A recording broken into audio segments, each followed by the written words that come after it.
evidence of, demonstrate the need that exists for a compelling case for democracy.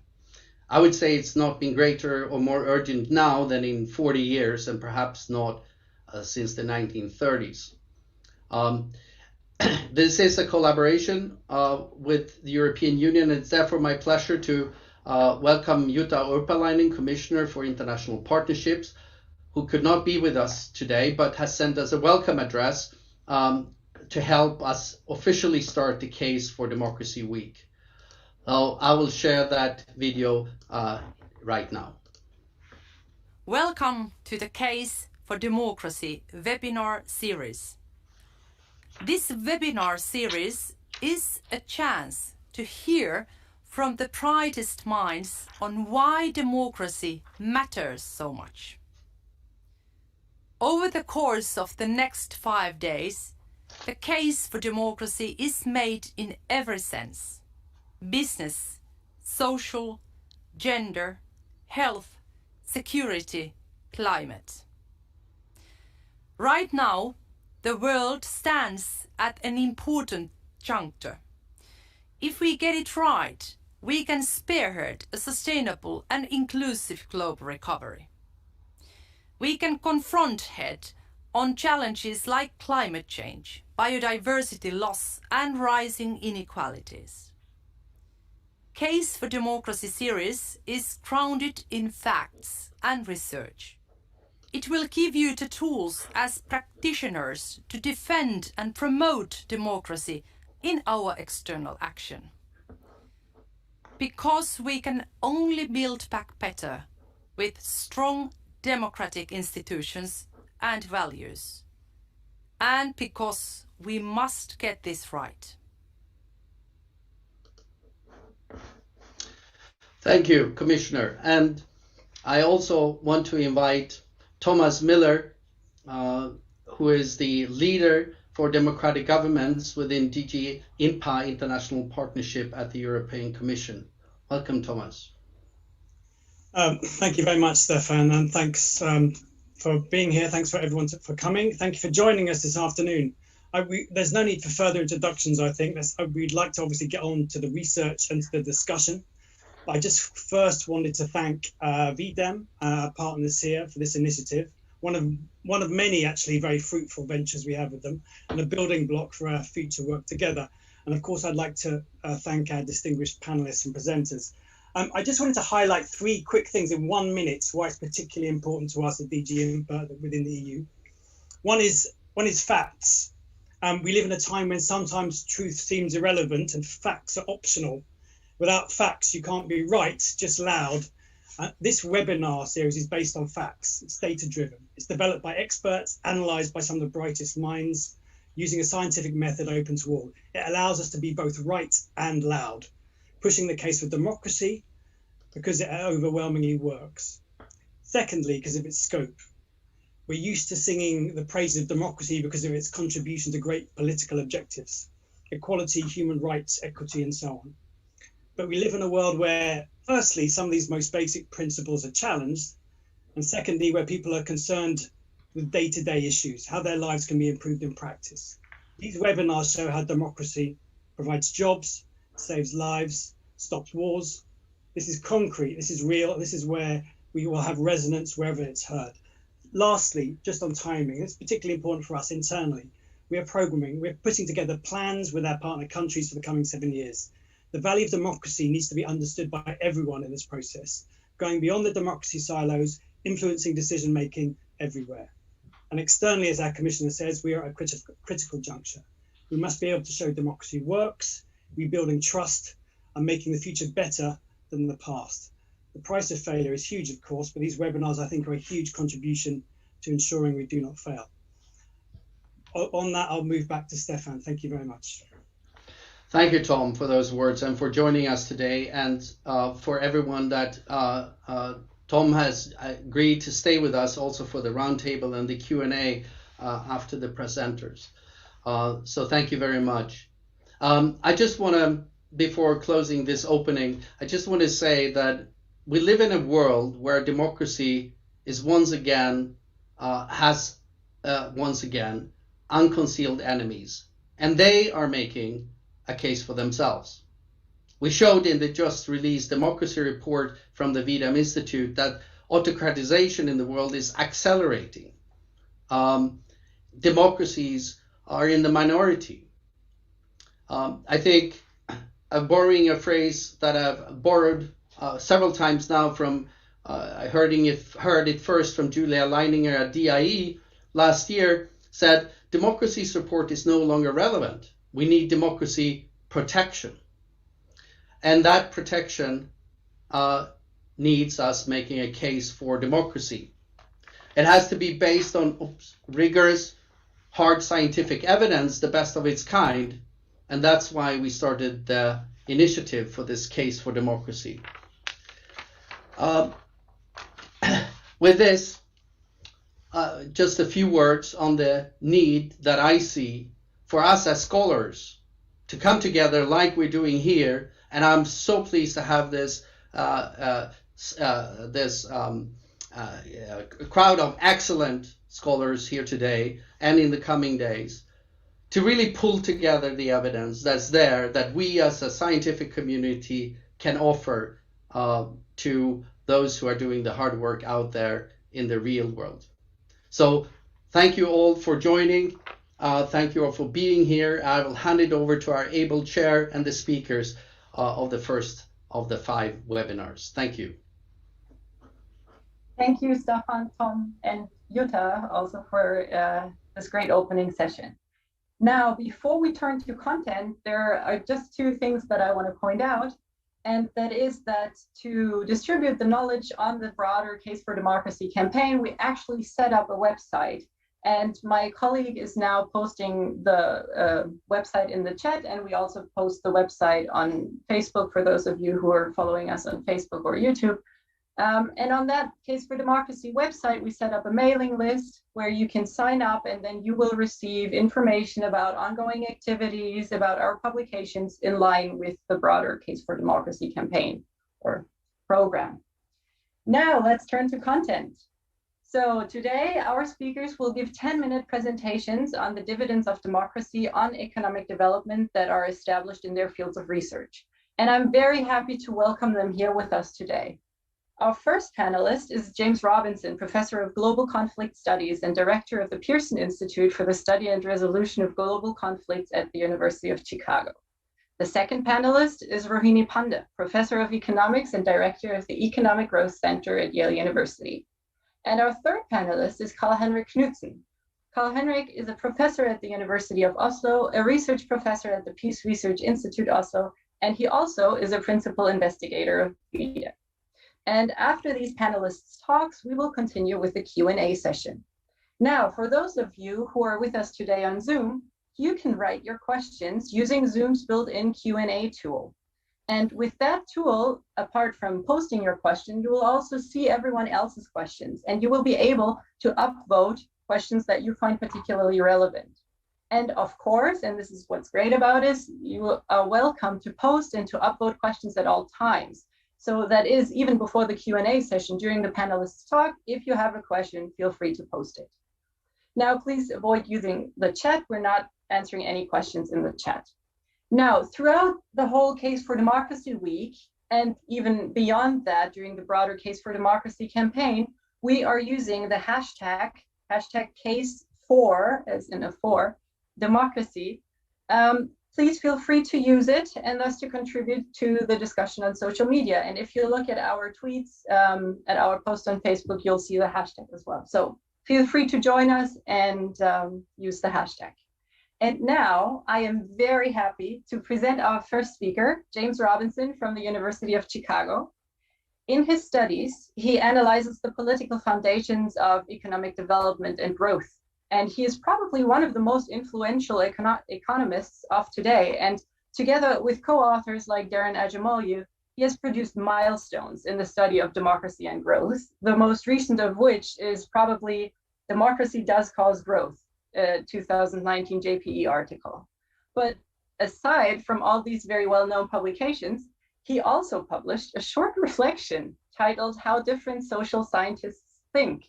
And in this reflection, he brilliantly illustrates how economists, political scientists, and anthropologists study the same problem from different angles. He concludes that each discipline brings different paradigms, perspectives, preconceptions, and methodologies, none of them inherently superior to the other, and calls for more genuinely interdisciplinary approaches of studying the world if we really want to understand it. And it is this spirit of interdisciplinarity that we want to engage in making the case for democracy. We want to know from a range of different perspectives and fields, what are the benefits of democracy? And therefore, we are more than happy to welcome him as a speaker today and to hear about the economic perspective of the case for democracy. Jim, does democracy cause growth?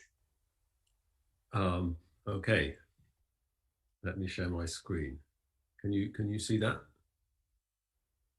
You can see that, can you? Yes. Okay, should I make it bigger, or what should I do? Perfect. It's good like that? Yeah. Okay, thank you. Thanks very much. And thanks for inviting me. Thanks for those very generous, those very generous words. And congratulations to the V-Dem, actually. It's been a fantastic enterprise, and it's had an enormous impact in my part of social science. And so congratulations. I've been following the whole arc of the development of the project, and it's been fantastic. So let me pile right into this and talk about the connection between democracy. What is the connection between democracy and prosperity, and what would you expect to be the connection? Because I think it's very important to keep your eye on what mechanisms might connect democracy with prosperity.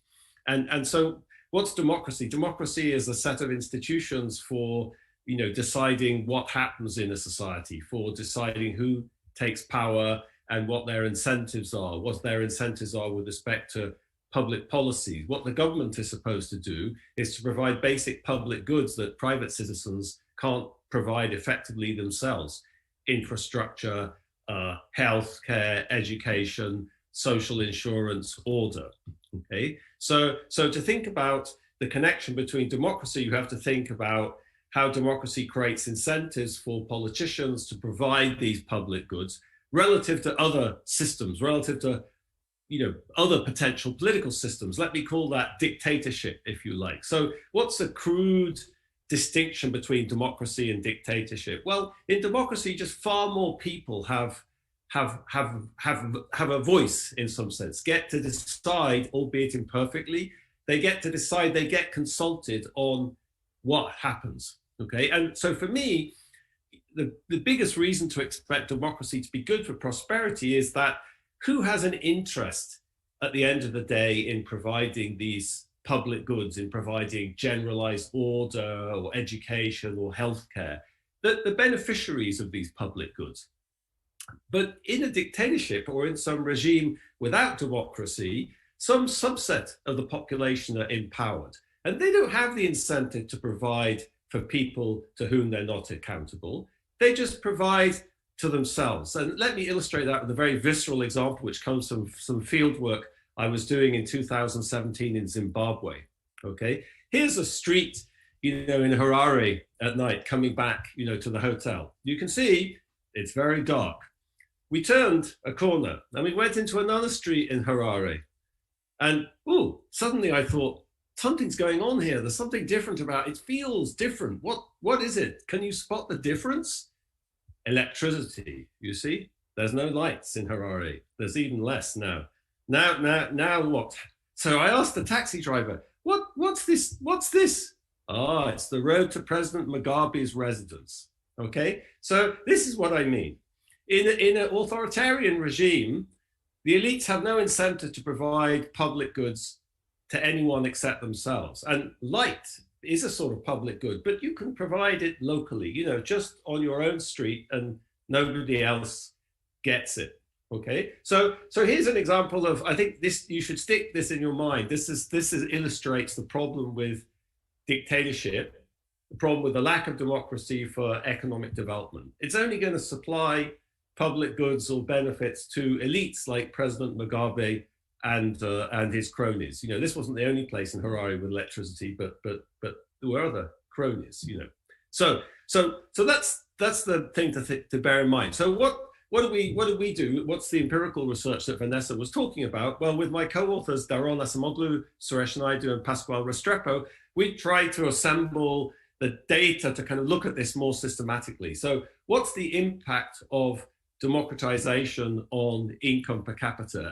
And the basic takeaway finding is we find that when a country democratizes relative to countries that don't democratize, income per capita eventually, it takes some time, goes up by 20%. Okay, so it goes up by a fifth. So that's not the difference in income per capita between Zimbabwe and the United States, obviously, but it's a big because there's many institutional differences, and democratization doesn't solve all of those problems. Democratization doesn't solve the problem of, wouldn't solve the problem of, say, state capacity in many parts of the world, but it does something, and it does something pretty big and pretty significant. So here's the figure for what it's worth. At zero, this is where you have these democratizations. So we're looking at democratizations of, on average, countries that democratize relative to ones that don't. Income per capita eventually goes up by 20%. So what are the mechanisms that drive this? Well, what's interesting, I don't know how easy it is to see this picture, is what we find is that there is investment in, there's improvement in education outcomes, there's improvement in capital accumulation, there's rather large falls in infant mortality. So there's improvements in health, and there's improvements in order. So you know, you see fewer riots and violent revolts. So public good provision goes up in exactly the same way and for exactly the same reason that I alluded to at the start of the talk. So you might think, okay, so we did this research, we put together this cross-national data, we used V-Dem data. You know, why is there a debate about this? Why are we even discussing this? And the reason, I think, you know, as a social scientist is that, you know, in that figure, I talk about democratization and I compare democracies to dictatorships. But of course, there's huge differences between democracies and dictatorships. There's an enormous heterogeneity between democracies and dictatorships. So I'm saying on average, okay, but that doesn't mean that some democracies do pretty badly and other dictatorships do pretty well, okay? So what if you get a good dictatorship? So I think often people have in mind, oh, what about China? China's a dictatorship, but it's grown at 10%. What this data shows is that on average, that's not very representative. The Chinese case is not very representative, but you still might be interested in how you get a good dictatorship. And here's a slide. I won't talk about it very much, but it's from work by Ben Olkin and Ben Jones. And, you know, they looked at sort of transitions, you know, so down here we have Guinea in West Africa, and they looked at, here's a long period of economic decline under the presidency of Sékou Touré, and here's a post-Sékou Touré boom under the presidency of Lansana Conté. So that wasn't a democratic transition, it was a change between two dictators. You know, up here you have China, this is before and after Mao, you know, so you have Mao, things don't do so well, you have Deng Xiaoping, things do much better, okay? So where'd you get couldn't you get a good dictator, you know? And I guess my take on that is, you know, how do you do that exactly? You know, I think, you know, 2,300 years ago, if you've read Aristotle's Politics, he kind of talks about this and he sort of dismisses it and says, that's just going to end in tyranny. It's a fool's chase trying to find benevolent leadership, okay? That democracy, for all its messiness, is a way of, you know, there's normative reasons for liking democracy, but it's also the system which is most likely to get society moving in a way which is collectively desirable. I think, you know, there's cultural traditions in the world of leadership, you know, which maybe are useful in trying to find a good dictator. You know, Confucius, if you've read Confucius, Confucius said, you know, leaders should cultivate virtue and they should find the way, and they don't need to be accountable because they can find the way. But I guess, you know, the big picture of Chinese economic development is that Chinese leaders have only managed to find a way which is consistent with prosperity for society in brief, relatively transitory periods. And it hasn't provided a robust mechanism for generating prosperity. So, you know, Aristotle's own argument was pragmatic, you know, that it's complicated, but on average, something like democracy is the best system. And that's what our data suggests with respect to prosperity and public good provision. I'm going to shut up now. Thank you, James. That was very much in light, on time, is what I'm trying to say. So perfect. Thank you. Let's turn right away to our second panelist, Rohini. Rohini Panda is Professor of Economics and Director of the Economic Growth Center at Yale University. In 2018, she received the Carolyn Bell Shaw Award from the American Economic Association for improving the status of women in economics. And her research focuses on how institutions shape power relationships and patterns of economic and political advantage, particularly in developing countries. Last year, she published the so aptly titled article, Can Democracy Work for the Poor? In Science magazine. We are very curious to hear your answer to this question, Rohini, and we look forward to your talk. Great, thank you, Vanessa. Thanks for the invitation. Let me start by just sharing my screen. Okay, great. Can you see my screen? Okay, great. So let me start by really just echoing Jim. We see your screen, but not the presentation. Oh, you don't see the presentation? Hang on. No, we see the Zoom. Okay, that's not very good.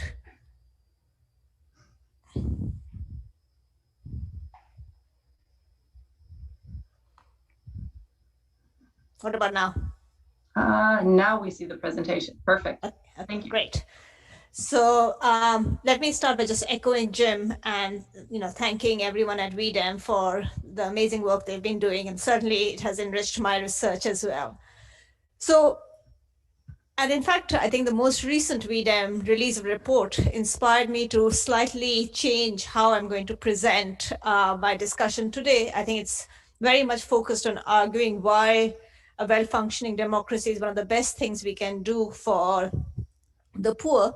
But I want to put it in the light of talking about how do we actually get to that stage, and think a little bit about both what we've learned about how strengthening democracy can make it work better for the poor, but also why we need to do it.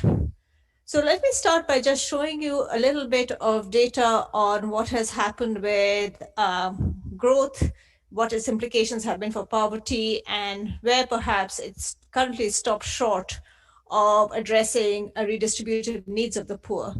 I'll then talk about how I think increasingly the issue of addressing poverty is one of really addressing institutional poverty and the concerns we have with democratic backsliding, and then what we've learned from research about democratic reforms to address institutional poverty.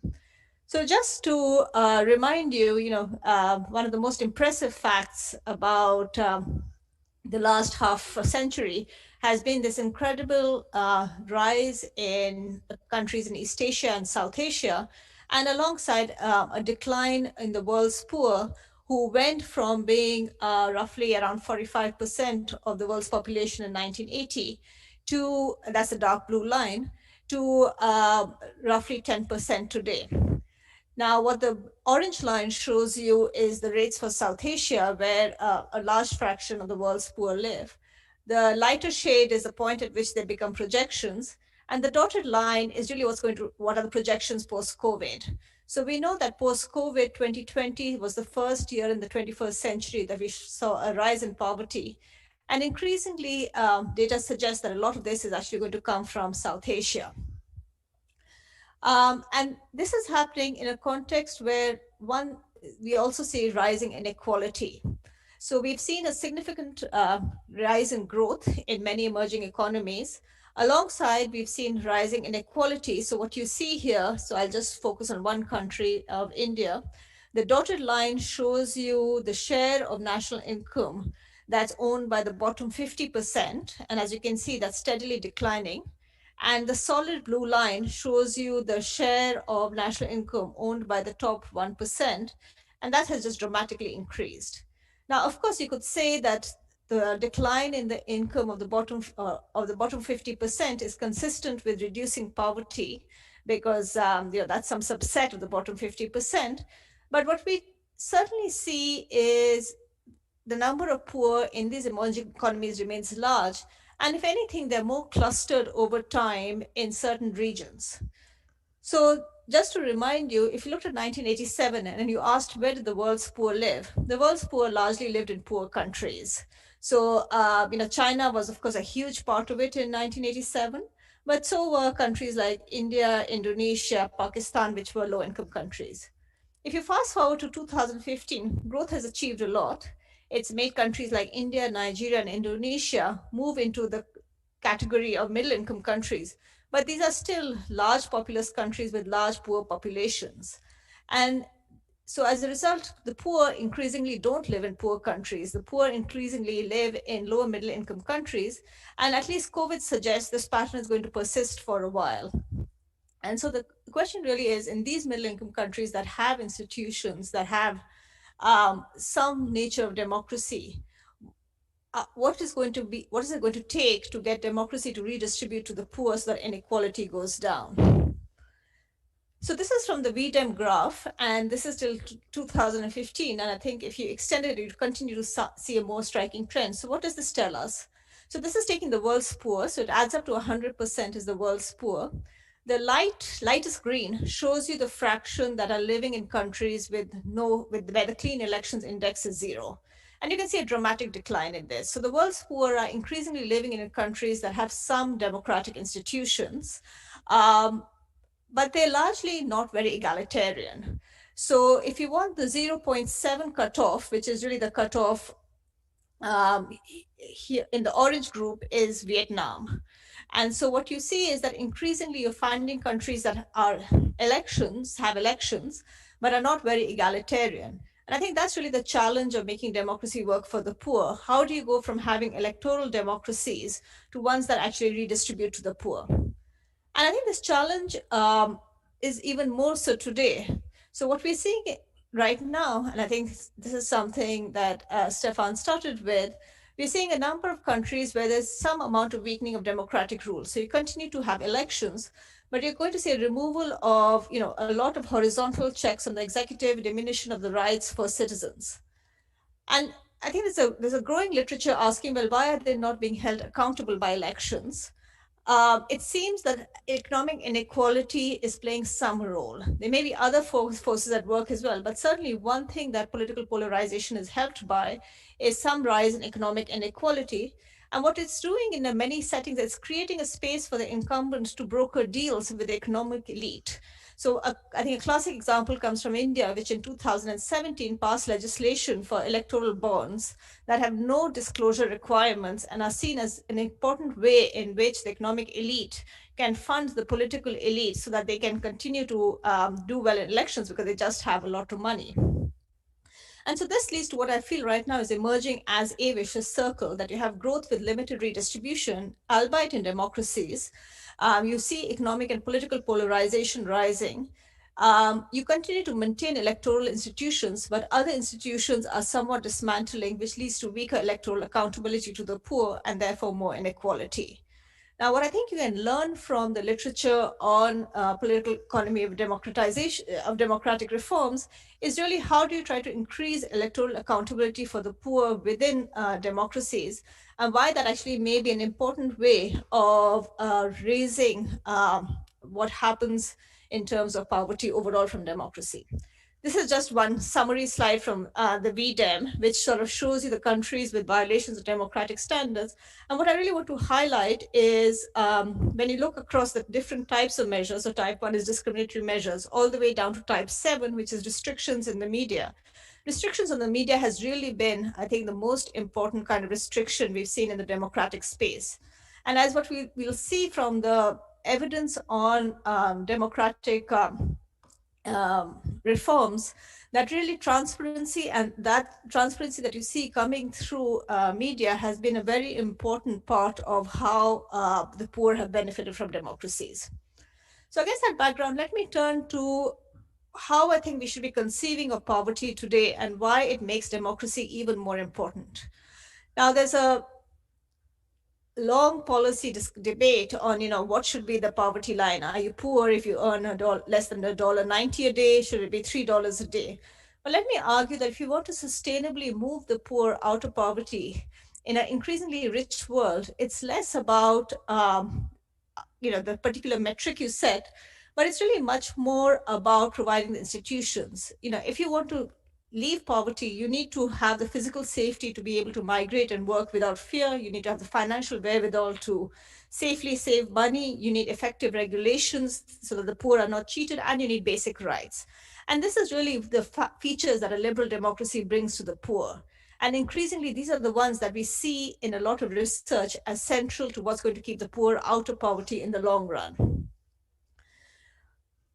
What I define as institutional poverty is really a case where we see weak formal institutions that are going to limit the access of the poor to these resources, and one-sided political structures that are concentrating economic and political power in the hands of the few.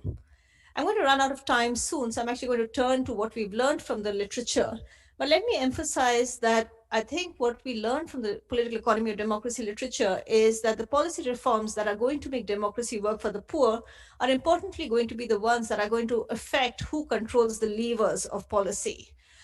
They're not just about, if you want, improving state capacity or the plumbing of the state. You really also have to make sure that actually water enters the system. You can have, the best laid pipes with no leaks.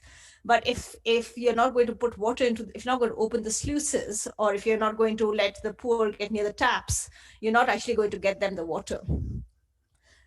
So I think what we've seen recently, and I'll just talk through in my last couple of minutes, a couple of examples of this, a growing number of research, a lot of them based on field experiments, that really ask, how do you design democratic institutions so that they reflect citizens' preferences, allow them to hold politicians accountable, and adequately represent those who are disadvantaged by informal power structures.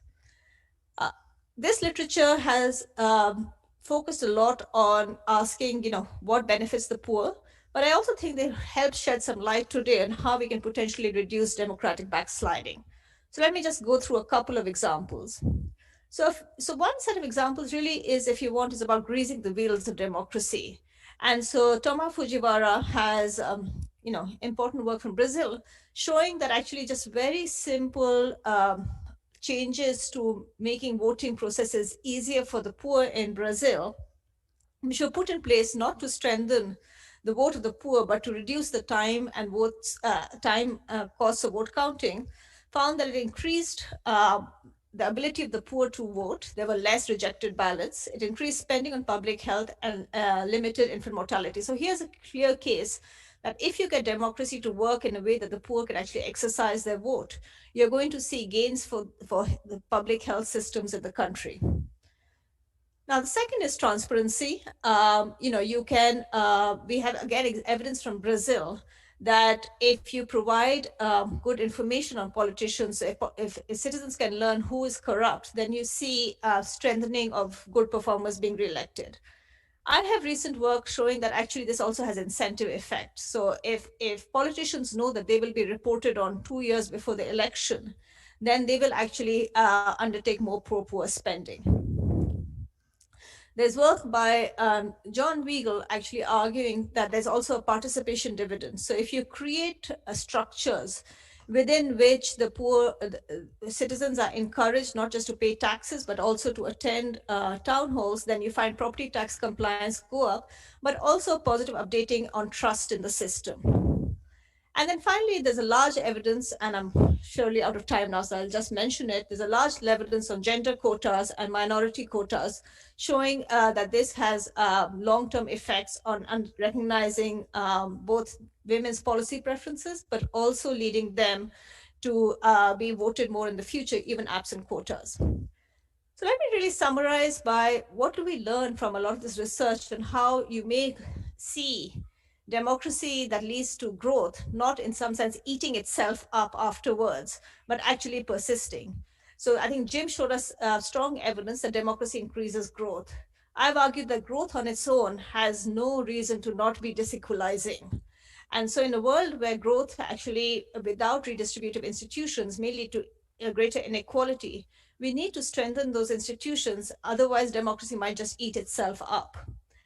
And I think what we've learned from the research is that that institutions that can enable the poor to have a voice not only will benefit the poor, but also may make democracy last longer by making sure that there's a more even hand on the levers of the state. Now, of course, the big question this opens is, and this is what I think I ended my science piece with, is really the catch-22 of democratic reform.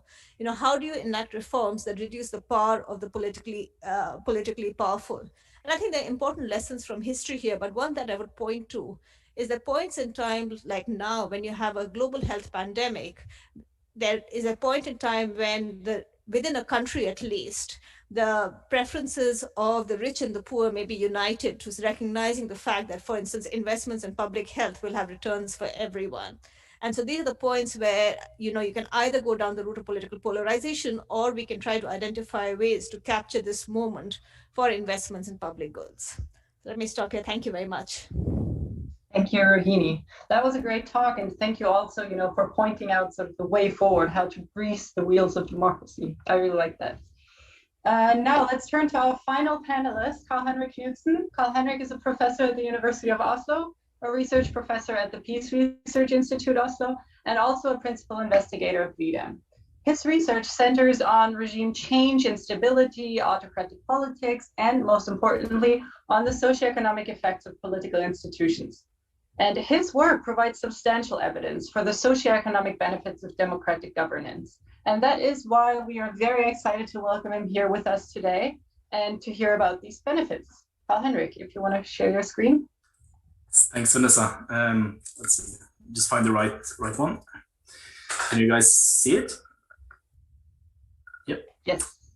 So thanks first of all for inviting me to this panel, and it's been a pleasure to listen to Professors Robinson and Pande talking about the different from different angles about the potential benefits of democracy for growth and some caveats on what types of growth you have and if it's reducing poverty. So actually with this talk I'm not going to introduce substantively new points. I'm actually going to make some of the same core points that have been made already, because they are so vital, I think, in understanding exactly how democracy and its counterpart autocracy, how it shapes the economy and economic development and further implications. But I'm going to provide some nuances and stress slightly different things. So basically in this talk I build on a paper that's out as a V-Dem working paper. I'd hoped it would have been published by the time of this seminar, but it's still under review.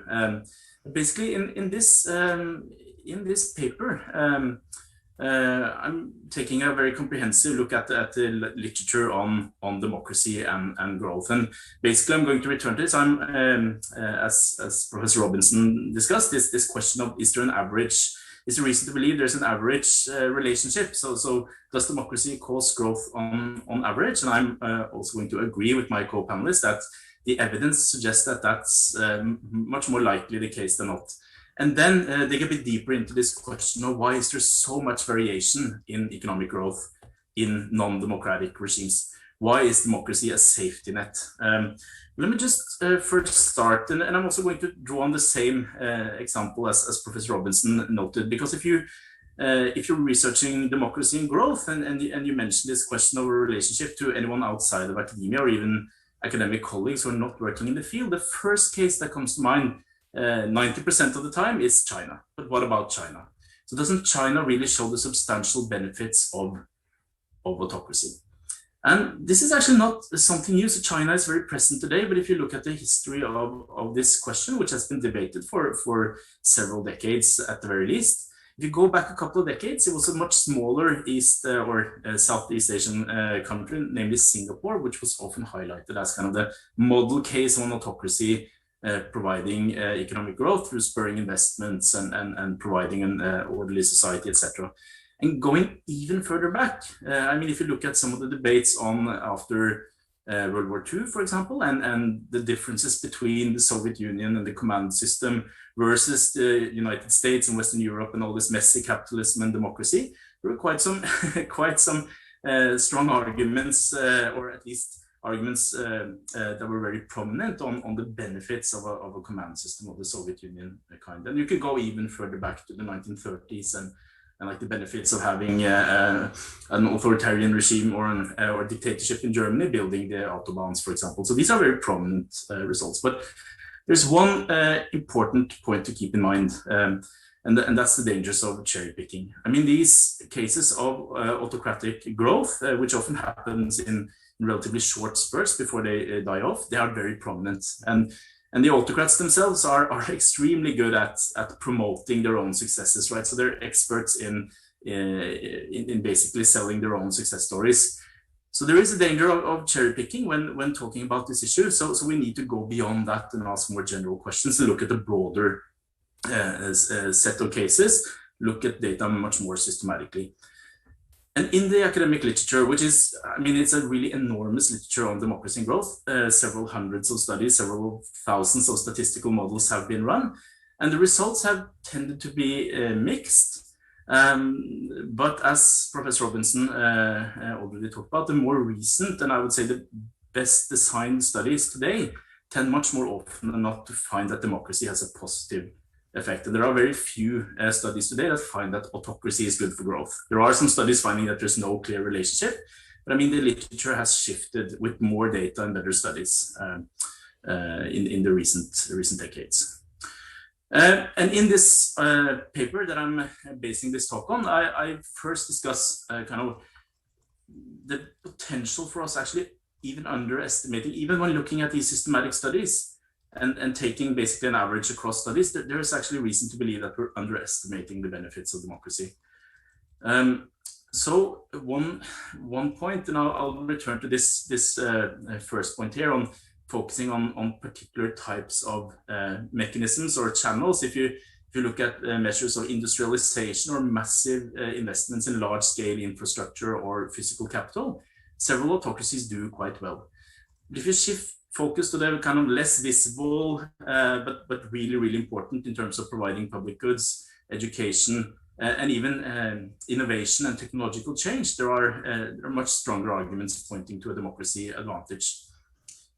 In terms of the statistical studies, I think there's reason not to treat all studies as similarly informative. I think one thing that you see is when you increase, for example, the time series of the studies, you see a systematic tendency that the studies with longer time series, more data and more information tend to find a stronger relationship between democracy and growth.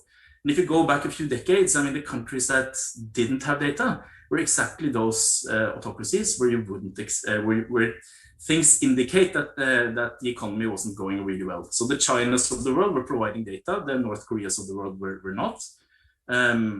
And there are also several other aspects of these older studies that tended to rely on basically comparing across countries rather than looking at changes within countries over time. But one final point that I don't think we have yet corrected for, and which is important to note, is that autocracies very often cheat with their GDP statistics. At least there are strong indications that they do so systematically. And there are several studies that have looked into, for example, checking so there's a correlation between how much light you emit during nighttime. So Professor Robinson showed the example from Harare. And in general, I mean, richer countries tend to have much more electrification and more light at night. But if you look at democracies and autocracies, there's a systematic tendency that if you were to judge how much production there was in an economy based on what you could view by satellite at night, you would actually tend to underestimate, or autocracies then based on that benchmark seems to exaggerate the GDP statistics. And that's really hard for researchers to deal with, but there are recent studies that try to adjust for that and find a much clearer democracy advantage. Let me now turn to the second point, which I think, I mean, even if there has been debate on Eastern average relationship, and I think this also speaks to the previous discussion on how democracies and autocracies vary. One thing that is really indisputable if you look at the data is that there's so much more variation in growth performance among autocracies than among democracies. So basically here are histograms of the distribution of growth by decade for all countries in the world with data. The lower figure shows you all country decades from the 1800s to the 2000s. So that's basically 210 years of data. And the upper one just shows you the 1990s. And what you can see here is that the figure for the histogram for the red line, which is democracies according to one classification, is much more concentrated. So there are much smaller tails. And that suggests that you have much more extreme variation in the black long dashed lines. That's autocracies. You have some that perform really, really well for a decade, and some that perform really, really poorly. And in democracies, you just don't see that kind of enormous variation. And this goes independently of whether you measure across countries over time, or across countries, or whether you look at within countries over time. So the Chinas of the world have much more shifting growth rates. And this is really, really important to understand. Now, there is actually a lot of studies also looking at what is it that generates these very high, this high variation in autocracies, and are there some autocracies that have less variation than democracies? I think so Professor Robinson pointed to the role of the leaders, and kind of you concentrate power with one leader, and if you're lucky, then you get a leader that's really, for some reason, wants to pursue growth. But then you could be unlucky, and then you have, then you're really, then you're in real trouble. But even if you look at within leaders, there's a lot more variation within autocracies. So there's a recent PhD by Jakob Nyrup, who will start up at the University of Oslo soon, who shows that there's enormous variation even for a particular leader in autocracies. And what shapes that variation seems to be to what extent are the autocrats constrained. So basically those autocracies that try to kind of emulate democracies, constraining the leader in some kind, they behave somewhat more like democracies. But in general, autocracies have much more variation in growth. So you can have a decade with splendid growth, and then you can have a real disaster, the likes of which you will not observe in democracies. So in democracies, you have kind of more, you often have much more modest and gradual approaches to policy reforms. You think through and you discuss, and you're perhaps less likely to build all those highways in 3 years and spur kind of investment during growth, but you're also much less likely to pursue policy disasters and select really, really poor policies. And you're also able to kick out leaders or incentivize leaders to not pursue really bad economic policies, because if you do that in a democracy, you won't be re-elected. So that's one way to basically ensure that you won't get those disastrous results. Right. So let me just sum up some of the. So in this paper, I take a look at the existing literature, and then I analyze these long time series data going back to 1800. And there are several very clear findings, especially on this variation point. So there's much lower variation across countries in democracies than in autocracies. So democracies mostly have decent growth rates and never have really poor growth rates. There's also much less fluctuation in growth over time, and there's a much lower probability of experiencing economic crisis. And that can be defined in different ways, but experiencing negative GDP per capita growth.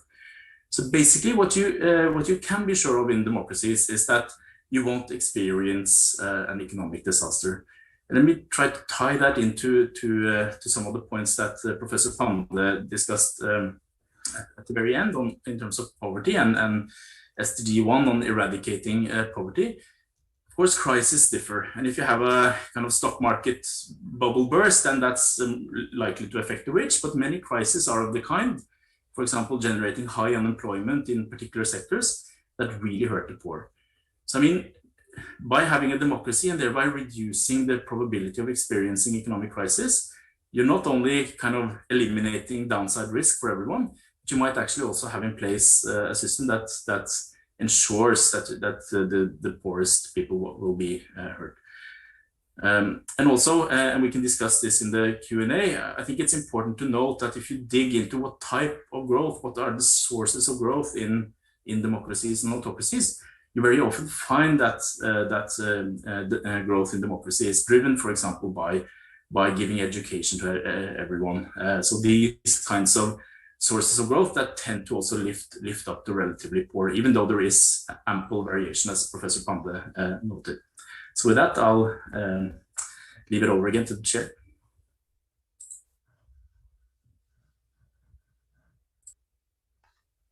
Thank you, Carl-Henrik. This is great. Now, before we turn to the questions posted in the Q&A tool, I would like to give the panelists the possibility to engage with each other. And maybe as a first step, I would like to sort of pick up where Carl-Henrik left off and ask each of you, possibly in the order in which you presented now, to just summarize the main takeaways from your talk. So what is your message or your concrete advice to Thomas Miller, to policy practitioners that are in the Zoom right now that are interested in democracy protection? And obviously, in particular, and this is why I'm saying pick up where Carl-Henrik left off, maybe we in particular focusing on the SDGs, on SDG 1, eradicating poverty, on SDG 8, decent work and economic growth, and SDG 10, reducing inequalities. What are your main takeaways? James, if you want to start. I'm not sure, if I was trying to defend democracy, I'd be doing it by emphasizing economic growth, actually, to be honest with you. It seems to me that there's much bigger issues about the legitimate way of, organizing political institutions in a society, which might actually be more important than thinking about the consequences for economic growth. But if I were going to focus on economic growth, then I would say, the evidence is overwhelming that democracy, is good for prosperity, and the other alternatives, are kind of very idiosyncratic and unpredictable, and you risk a lot. Yes, thank you. Rohini, what is your point of view? So I think I'll start by saying, and maybe this is implicit in what James was saying, is I think what we're increasingly seeing is that economic growth in itself is not a sufficient statistic for prosperity for many in the world. And I think this is even more so as we see climate breakdowns become more common. You're beginning to hear discussions, for instance, of degrowth in many rich countries. So whatever the policy preferences of citizens are, whatever it needs for them to actually be able to live in a sustainable world, is going to need them to have a voice in policy making. And I don't think we found an institution better than a well-functioning democracy to make sure that all groups of citizens at least have the potential to engage with policy making and what they want. And I think that, to me, is a reason both for why democracy is important, but why we also need to continually renew it, because economic forces are not necessarily going to strengthen democracy on their own. Yeah. I'll try to put a spin on the main takeaway by saying that there are many reasons, I think, both in the public debate and also within academia, when we look at its entire body of literature on the economic consequences of democracy. We should be aware that there are many reasons that we might systematically underestimate the benefits of democracy, either by us kind of selectively cherry-picking cases, but also if you look at the existing studies, and particularly studies going back in time and how they tended to operate, and what we know about for example, how statistics are produced in autocracies. And in addition, I think this point can't be stressed enough, this democracy as a safety net point, reducing variation, having a way to remove really bad leaders, and also reducing the chances of leaders picking reforms and pushing through reforms very rapidly that are not properly vetted and which might generate a crisis. So if you're risk averse, then I think there's no, if you only care about the economy, even if you don't care about political freedoms, then democracy is still your system. But of course, we should all care about political freedoms as such, but it's more of an added argument. Yes, and Tom, now you've heard all these arguments, all these answers. What are any remaining questions, answers, or questions to which you need answers? What can these people publish, or we as researchers, what can we research? What would help the policy practitioner community to strengthen the case for democracy?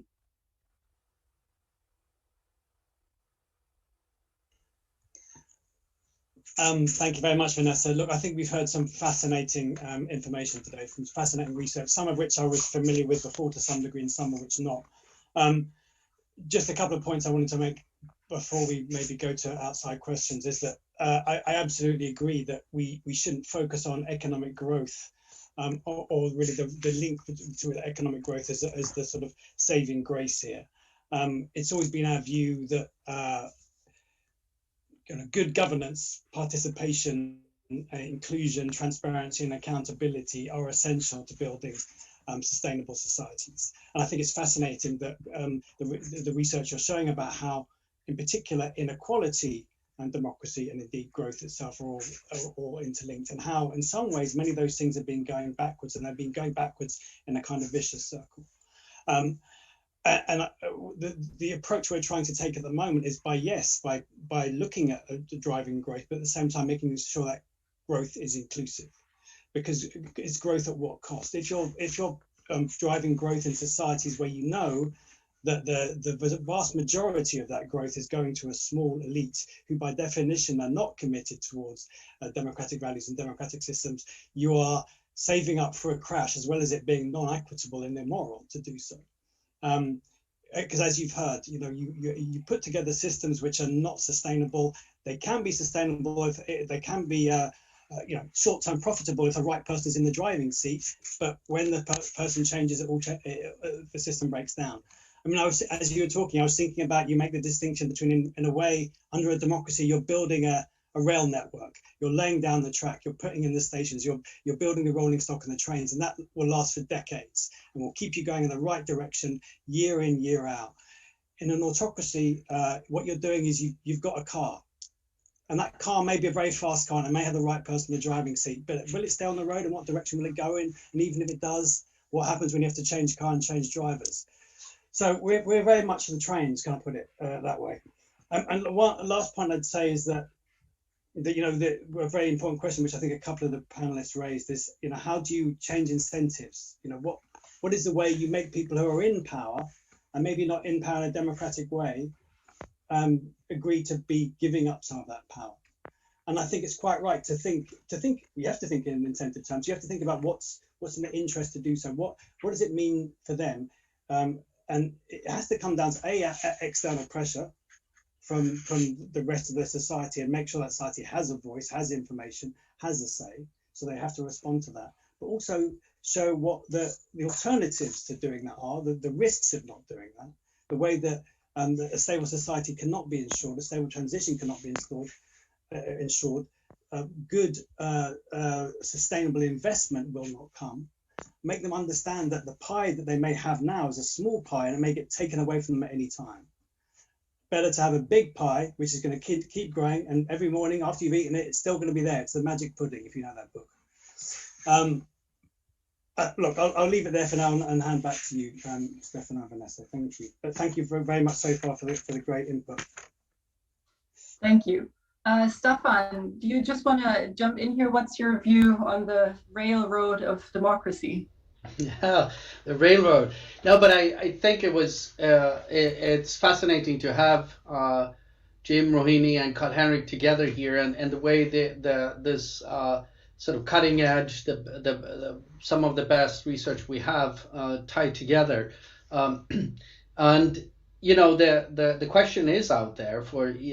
I agree with everything that's been said, that of course at the heart, we shouldn't use sort of economic growth or maybe distribution as the argument for democracy. There are so many intrinsic values and so on. But there is that challenge out there, right?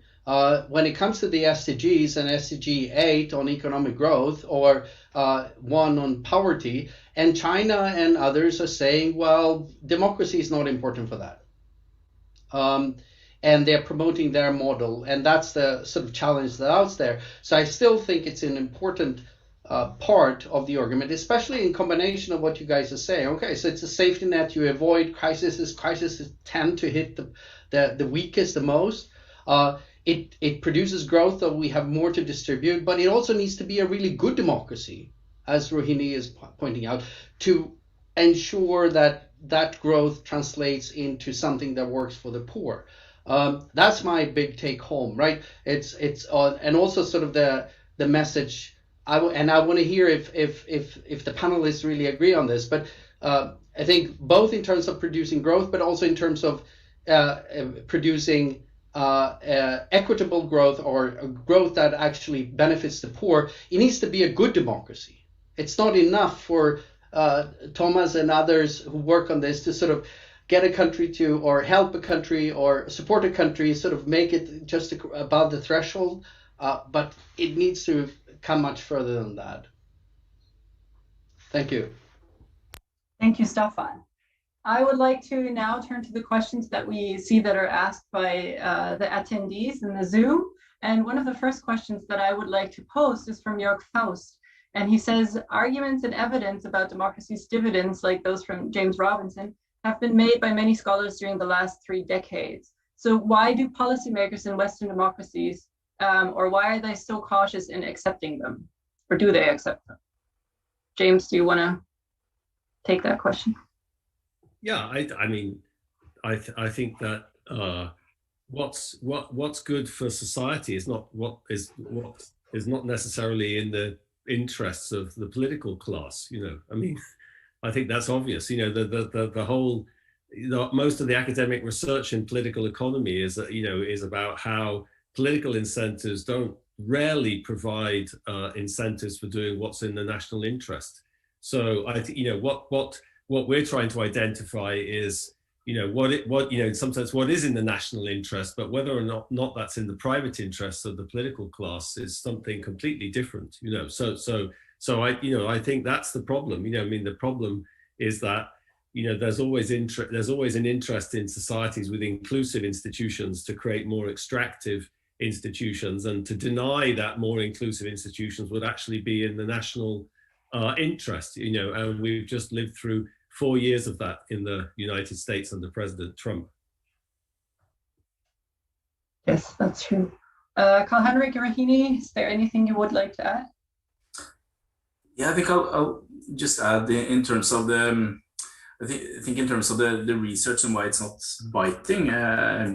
I mean, there are studies, and this is very typical for many policy debates, right? So you try to find a study that proves your point. And in this literature, there has actually been quite a few studies pointing in different direction, and that's been interpreted as, well, democracy doesn't really have a clear effect, right? So you're basically just aggregating. And then I think it's these simply the eloquent defenses, for example, of Lee Kuan Yew in Singapore or in China today, kind of espousing the benefits of this model. It seems like a very straightforward argument. We can build highways, we can do this very rapidly without this messy process, and then we can generate growth. Then when you combine that with the type of growth that is often pursued by many autocracies, so you can actually see the skyscrapers being erected in Shanghai or in Dubai. That's also very visible. So there's something about kind of the visuals and the importance of these cases that kind of dominates kind of the more complex design questions and statistical studies. So I think that's partly to blame, at least. So let me, I think, add another feature that we often don't think about enough, and we think of how governance works, is that in most countries, you know, you're electing a set of politicians, but actual governance is a delegated process that involves many people down a chain. And so if you think that what you're electing politicians on isn't necessarily their competence in getting policies implemented, but rather perhaps their ability to listen to citizens and put in and kind of define policies, there is then this disjunction between, you know, how do you get the, you know, how do you keep both the separation between the legislature and the executive, and how do you get citizens and policy makers to recognize that they can choose policies, but then they also need to provide incentives to those within the state to implement them. So when Jörg first asked why do policymakers in Western democracies are cautious in accepting it, I think we have to recognize that the policymakers aren't all elected politicians. The elected politicians may mainly care about getting re-elected. And then I think as James saying, if populism is on the rise, if you actually think you can kind of get elected by, say, discrediting to some extent the process of the hard work that goes into policy, then you do move much more towards a situation where you may not actually see the dividends of democracy, because it's very much about immediate responses in a way that a politician can do without necessarily pulling on the executives. Thank you, Rohini. Let me just pick up actually Christopher Grady's question, which is the second here in the chat, and it's very much end point. So he says, good institutions in democracies and autocracies, it seems, are very important for driving economic growth, especially equitable growth. But what do you panelists see as the most important institutions for promoting equitable growth, and what are the best ways to design these institutions? And I think we touched upon this, talking about the incentives structures that need to be established here, but to just, yeah, what are your answers to this point in particular? What are the best or the most important institutions?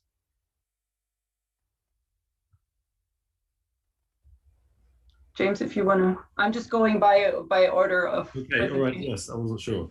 Well, I think that's about, making democracy work better. I think, Staffan was talking about, good democracy, and I think, both I and Carl Henrik, we all talked about this sort of variation within autocracy, but I think some of Rohini's examples sort of speak to this issue of, the quality of the quality of democracy in some sense. What makes, the problem with a lot of democracies is that they're very clientelistic. And I talked about how democracies on average are better at providing public goods. That's true, but some democracies are much better at providing it than others. And that's to do with the way politics works and how clientelistic politics is, and whether politics is about public goods or it's about private benefits. And I think, those examples that Rohini has and others are very powerful in the extent that, institutional reforms can push incentives towards public goods and away from, more clientelistic ways of operating. Thomas Fujiwara's work is very interesting on that in Brazil. And so I think, that we do know something about that. And, so there are reforms that we know, and I think if you look at a country like Britain or Sweden, actually what you'd find is many reforms like that had been implemented in the past, and politics became much less clientelistic as a consequence of that. I guess just to jump in, I think the two institutions that I have seen be important. So one is just institutions that strengthen representation, especially of disadvantaged groups. So that could be, for instance, the Fujiwara style reforms to, it's not Fujiwara style, but whatever he studied, reforms to the ability of the poor to vote, or it could just be directly, for instance, gender quotas. And then the other, which I think is extremely important, is transparency initiatives. And this draws upon supporting institutions like the media, which is why I think right now the kind of attacks we see on credible media in a lot of democracies is very concerning, because I think it's exactly by making information less credible, less attainable by the poor, that you can actually reduce their ability to use elections to hold politicians accountable. So I'll just add in that I think this is since it's a V-Dem organized panel, I can promote the V-Dem data set. I think this is one of the very interesting things that me and many others using V-Dem have been doing over the last years, is trying to use these data to look at more fine-grained institutions and how they interact and which ones are important for which outcomes. Because it surely matters whether you are studying infant mortality or economic growth, which institutions, or it might matter which institutions are more important. I think when it comes to poverty eradication, so there have been at least 2 studies from the V-Dem, wider V-Dem circle on infant mortality reduction and the role of clean elections and thinking about democracy much more gradually, as has been noted. So the quality of democracy and how do you make elections work as intended. And when it comes to institutions there, I think it's important to recognize that there are many ways to undermine clean elections. So you can buy votes, you can have clientelistic practices, you could cheat at the ballot box. So basically what you need is kind of a set of well-functioning institutional institutional procedures or institutions in place in order for elections to work properly. So it's actually a small set, and they all need to be in place. But for other things, such as avoiding crisis, I think keeping checks on the executive, for example, by a strong parliament, so that the leadership can't just push through stupid policies, that's probably very important. And then there are also other things that are not at the national level, for example, how parties function, which seem to be very, very important for economic policy. So strong institutionalized parties. Vanessa, can I? Yes, of course. Because I think, I mean, Jim talked about that many weak democracies, if I put it that way, are clientelistic, and Karl-Henrik also talked about the importance of combining institutions here. And I think also when Rohini talks about, there are so many relationships we know about. When talk about clientelism, take corruption and democracy, that we know the relationship is curvilinear, right? That weak democracies tend to have a lot more corruption than really sort of bad dictatorships. And it's only at greater level of democracy where these institutions, I think, and the combination of institutions that Karl-Henrik talked about as well, and Rohini, where the horizontal checks and balances can work better, and the vertical accountability can really become effective, the pressures that lead to better electricity provision, lower infant mortality, and so on. And I'm saying this mainly to our audience here from European Commission and many others, USAID and so on, that because it can be discouraging to try and support democracy and development in these new, weaker democracies and see things like corruption, clientelism increase. But that's often sort of part of the road. And what, again, really needs to happen is to push and become better democracies, right? And Staffan, because I have you here right now, I just want to post one of the questions to you that are currently in the Q&A tool from Susanna Gable. And she picks up the safety net metaphor and asks, have you already now seen any differences between democracies and autocracies in terms of economic growth effects from COVID? So both controlling and not controlling for the severity of the pandemic itself? Or do we see the vicious cycle that Professor Panda mentioned? And I know that at V-Dem we now have the Pandem project. So maybe you want to say a few words to that. Yeah, we have the Pandem project and collected data over the last year on violations, and Rohini showed one table from that in her presentation. I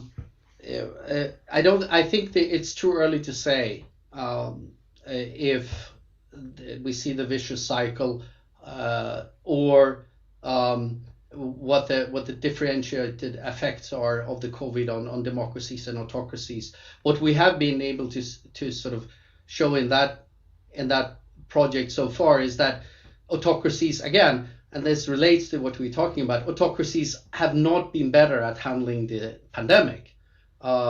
It's not like, again, like with growth, it's not like China is sort of representative of autocracies, rather the opposite. Thank you, Staffan. Let me go back to another question that's posted here in the chat, and it specifically singles out SDG 16 on participation, accountability, and transparency. And the question here is how you perceive corruption. Is that an indicator to measure the success of democratic institutions, or is that an impact of good institutions? So Rohini, I don't know if you want to go first. So I think, so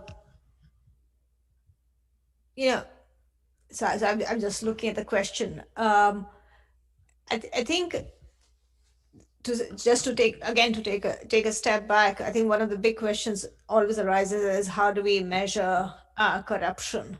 So I think one thing I would just start as a caveat on is that very often these sort of perception-based measures of corruption that we see, for instance, the ones on how extractive institutions are very often based on, if you want, samples from urban groups or based on sort of risk assessments. So one has to be a little bit careful in sort of damning all poor countries on the basis of, sort of small reports. That said, most evidence it does suggest that corruption is regressive, that the poor are hit more by corruption than the rich. So I think given those two factors, certainly, good governance should be accompanied by reductions in corruption. But to the extent that, and the reason I'm hesitating here, that very often electoral corruption, for instance, is seen as instances of greater vote buying. Now, something can be illegal in a country and be defined as vote buying, while in another country that may be somewhat legal if it's done by an incumbent, if it's done as particularistic policies. So again, I think what's important is to ask what the impact of policies is. Sometimes something that we define as corruption is going to be very bad, but so is something that is very targeted private transfers to a small group of elites. So I would focus a lot more on the specific policies of the groups impacted, rather than a broad term of corruption, which is often hard to get evidence on credibly. Thank you. James, what's your take on corruption here? I don't actually use the word corruption. I don't like the word corruption, to be honest with you. In neither of my books, with Professor Asomoglu, does the word corruption appear. And I think there's two reasons for that. One is that we tend to think corruption is a sort of symptom of some institutional problem, and it's much better to try to focus on the institutional problem rather than the symptom. And the other thing is, in my personal experience, especially working in Africa, and I think there's very good literature by anthropologists on this topic. There's a big distinction between like the way Westerners think about this and the way Africans think about it. And I think you have to understand that, what we would identify as corruption, in government is interpreted in an extremely different way in Congo or Nigeria. And, your rights and obligations are extremely different as a public servant in a Western country and in Africa. And I think you have to respect that. So, and just calling it corruption doesn't really deepen our understanding of it. And, to me, I would sort of say, you have to understand that and respect it and figure out how to combine institutions with those practices which are legitimate, in Africa, how to combine institutions and kind of work with that, those understanding and those understandings and those social practices. So I'm rather heterodox on corruption, I'm afraid. Yeah, but I think that's a good lookout to say we don't focus on the systems, we focus on the institutions. And I also really like Rohini's point about sort of looking at exactly what it is that we're talking about here. Carl-Henrik, Staffan, do you have anything to add to this? If not, yeah. Yeah, no, I don't know if I dare now talk about corruption after these good points. But I think in any case, even if you use the word or not, I think it's always appropriate to be very specific in some terms of the types of processes that you're looking at, and whether it's inherently linked to democracy. So one thing is kind of the outright buying of votes and kind of undermining the way elections are supposed to work, and then there's what happens with the procurement of contracts, etc. But one thing that's very clear, even if you have a very narrow definition of democracy, and don't think of it as kind of basically linked to this concept, you can always ask the question of whether these processes are kind of causes or effects. And one thing you often see, so if you flip the causal arrow, there's also pretty good indications that if you have a system that for some reason has a lot of corruption, whatever that is, or that tends to undermine the stability of democracies as well. So this is a very intricate, complex relationship in many respects. Okay, let me post the next question that is posted by the audience. Vanessa, can I just come in on? Yeah, sure, of course. Just coming on the corruption question. Yes. I think it's very interesting, and partly down to the research of V-Dem. I know we can see this sort of collinearity between democracy and corruption, and of course many autocracies or electoral autocracies function to some degree on dirty money and corruption, and we know how that vicious circle works. I appreciate James Robinson's thoughts there. I think they're very relevant. I would say, of course, though, that we know corruption, it undermines public finance and public service position, as well as a huge break on private sector investment. It undermines democracy itself, the processes and institutions of democracy. It undermines the rule of law, and we can see and partly because it relates to health and education and the weaknesses there. It impacts the poorest hardest. It impacts women, and it impacts youth, and it impacts children. It is, in effect, in many ways, a transfer of wealth from rich to poor, from poor to rich, from powerless to powerful, and that is understood very well in African countries. It's understood that they often have to play the game. If you want to get into a school, if you want to get your marks, if you want to get good healthcare, if you want to get that job, you have to play the game. And the pressure to do that is huge. But corruption's a cross-cutting issue. It hits everything we do. It undermines everything we do. The cost of corruption. Even the UN estimates is something like 9 or 10 times global ODA. The US is putting that figure 3 or 4 times bigger than that. That's 5% of global GDP. They are also. I'm glad the US is coming in on this. The proposed Biden summit. Corruption is one of the 3 focal areas they've highlighted as one of the key areas, and we're right behind them on that. So I think that corruption is a very important issue for us. Thank you. Thank you. I actually want to pick up one more question from the chat now that I thought was very, very important. And now, due to the upvoting, it just changed, so I just have to look for it. Here, this is sort of addressing a different topic, which is why I wanted to pick it up, because I feel like it's very important. So this is a question by Andrea Martinangeli, and apologies if I didn't pronounce this correctly. So connecting to the last point made by Dr. Knudsen, I'm concerned about citizens, and especially the poorest ones, and their willingness to accept or even engage in regime change. Perhaps their beliefs about long-run risks, outcome variance involved in democratic transition might stifle their participation, should they be overestimating outcome variance for themselves and for society. I'm wondering whether research has been done on this topic and what the panelists' opinion on this is. And I would like to move this post this question especially to Rohini, obviously because this goes somewhat in the direction of your catch-22 that you mentioned, and I thought, yeah. And can I add one more? And also, maybe if you could answer, what is the importance for you in sort of political education, in increasing political literacy, in a sense of helping people understand, and even the poorest of the poor understand political processes, but also helping them digest information about politicians, elected leaders, and so on and so forth.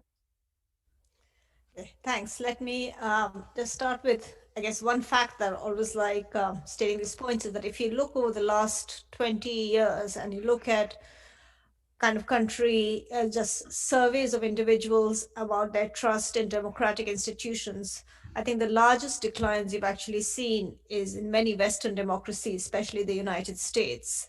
So certainly if you look at survey evidence, there is no evidence suggesting that citizens in poorer countries have less faith in democracy, less trust in government, or less of a desire to move towards democratic political systems. It may be that the risks are greater. They're certainly very likely, but even in autocracies or in other non-democratic systems, the poor likely don't do very well. And I think what we see across the board is a lot of desire for a state that they can participate with. Consistent with this, when we look, for instance, at data on turnout, in rich countries, we know there is a pretty strong correlation between education and income and voting in elections. That relationship tends to be much weaker, and in some poorer countries, actually the opposite for poorer populations. So I'd say overall, this is not to say that transition risks are not higher for the poor, but at least if you believe citizens on the basis of what they say, poor citizens seem to want democracy as much as rich citizens do. Thank you, Rohini. Carl-Henrik, James, Staffan, Thomas, does anyone else want to pick up on that? I could perhaps mention that. I think the evidence for some of the outcomes that are of the greatest concern to many of the poor, such as on the infant mortality and also kind of providing primary, secondary education to everyone, democracies perform really well. So that's one point to take into account. I think on the flip side, one thing that has been mentioned already as well is that there's often a time lag before kind of the fruits of democracy start to appear. So if you look at transitions in general, they're very risky times. So I mean, if you have a new system come in place and everything is a mess and investors are afraid, you have to assume that there will be a couple of years often with negative or slower growth. So that's actually a challenge when people don't see the benefits of the democracy after a transition materialize very quickly. That's something that's, in terms of communication, I think is important, is that the fruits are often more long term, and that's a tricky one. Yes. Thank you, Carl-Henrik. So time is progressing, and I would just like to take a very important question that was posted in the chat and discuss it with you sort of as a roundup. And this is the question by Leah Schmidt, and she's asking, isn't democracy endogenous to growth? That is growth causing democracy?